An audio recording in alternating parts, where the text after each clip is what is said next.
จ้าแน่ใจละบ่ว่าสิไปจากบ้านเฮาแล้วไปเฮ็ดเวียกอยู่บ้านเมืองเพิ่นคันค่อยบ่แน่ใจค่อยสิมาครอบเจ้าอยู่นี่บ่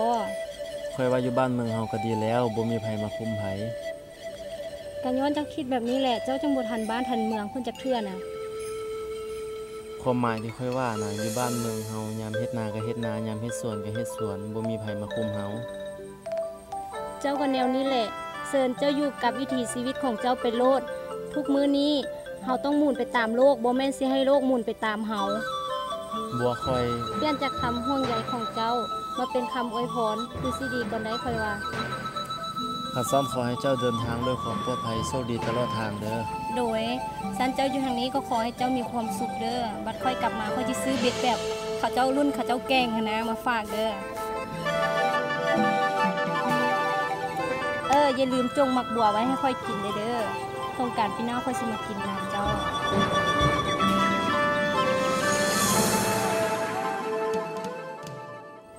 สัญญาเด้อว่าสิเอาหมักบัวไว้หลายๆท่าค่อย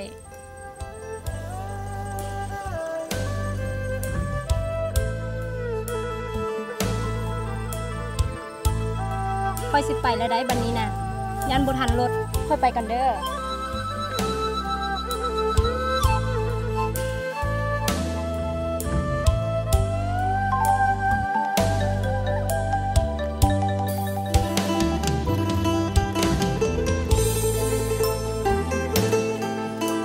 ข้อยสิท่าเจ้าเด้อสิท่าจนกว่าเจ้าสิกลับมากินมักบัวนำกัน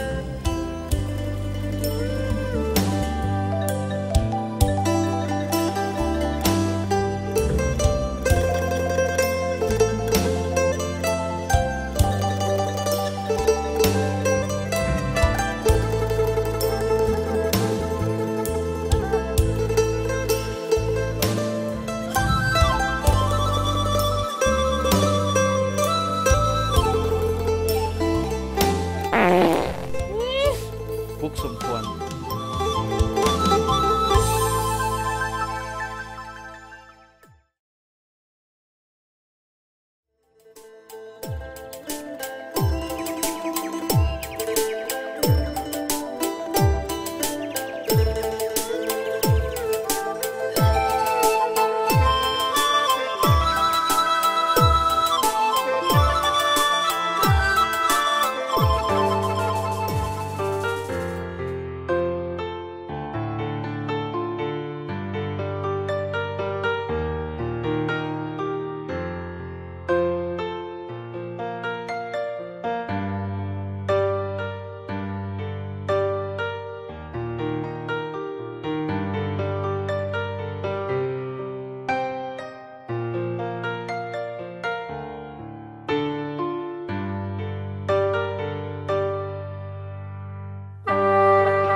พาลินอันนึงลิ้นเนี่ย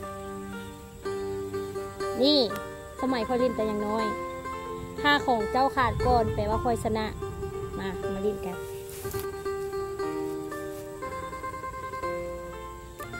เย้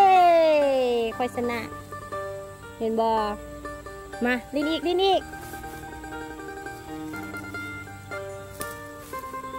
อ่ะไม่สาระ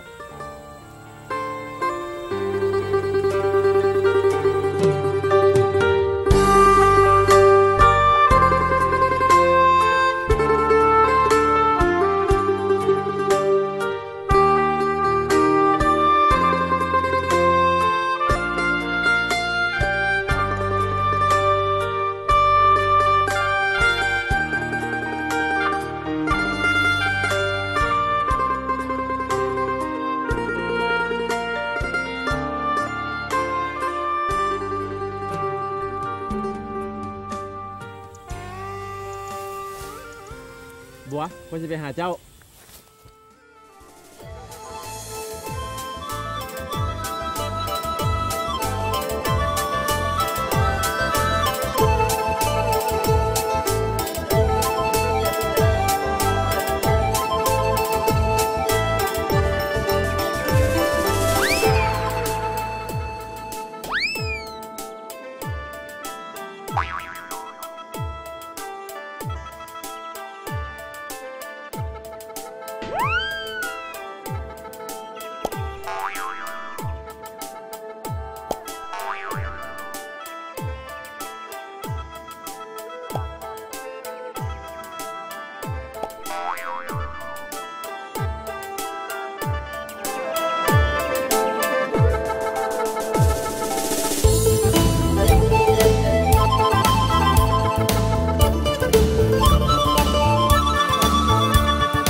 ของดาวตรงนั้นไหม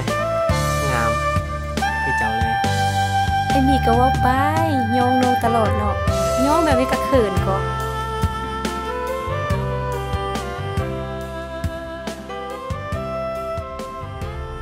เอ้าบัวเป็นเจ้าอีหลีตัวนี้ เอาบัวจะรู้จักมาบ้านนอกนี่วะ บ่ฮู้จักไปอันนี้เพิ่นฮู้จักบ่ บัวเดี๋ยวก่อนเอาห้านี่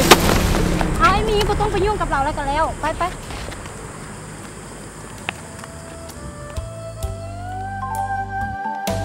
สัญญาเด้อว่าเสียวมาบวกไว้ได้หลายทางค่อย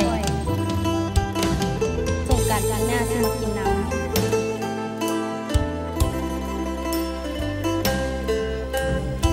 ข้อยสิทาเจ้าเด้อสิทาจนกว่าเจ้าสิกลับมากินมักบัวนำกัน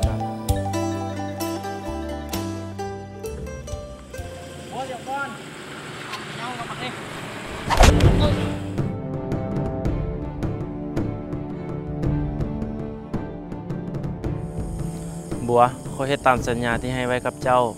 มักบัวเป็นแล้วค่อยบ่เห็นเจ้ากลับไปกินน้ำข้อยเลยเอามันมาให้เจ้า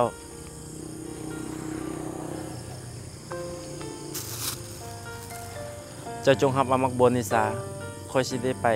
รถเมล์บ้านเฮาสิหมดก่อน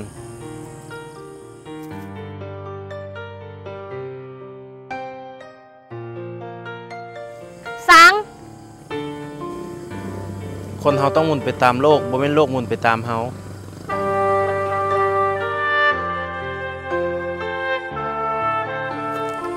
ไอ้มีตื่นไอ้มี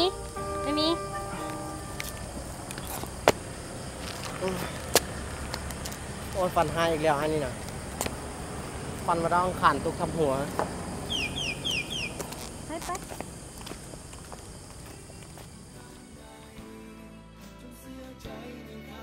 หานนี่แซบรับรองน้องจะบ่ผิดหวัง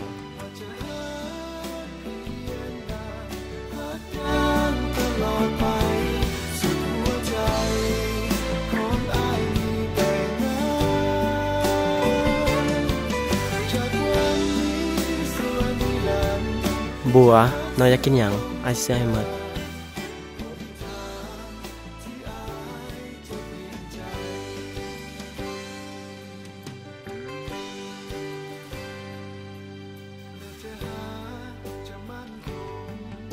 บ่น้องสิกินมักบัว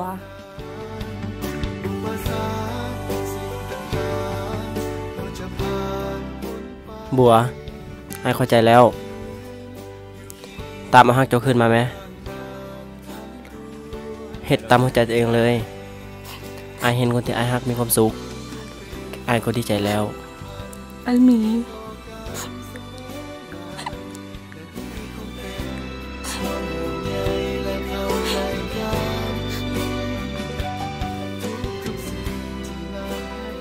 บัวรักษาตัวให้ดีเด้อเราคือสิไปบ่ทันได้ไกลดอก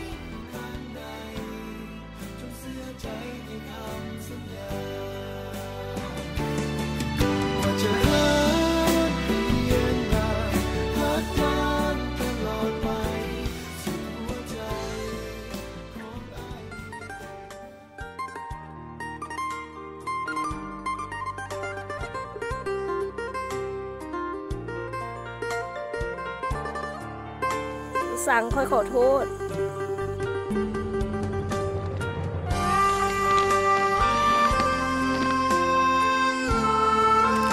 ไปกลับบ้านเฮา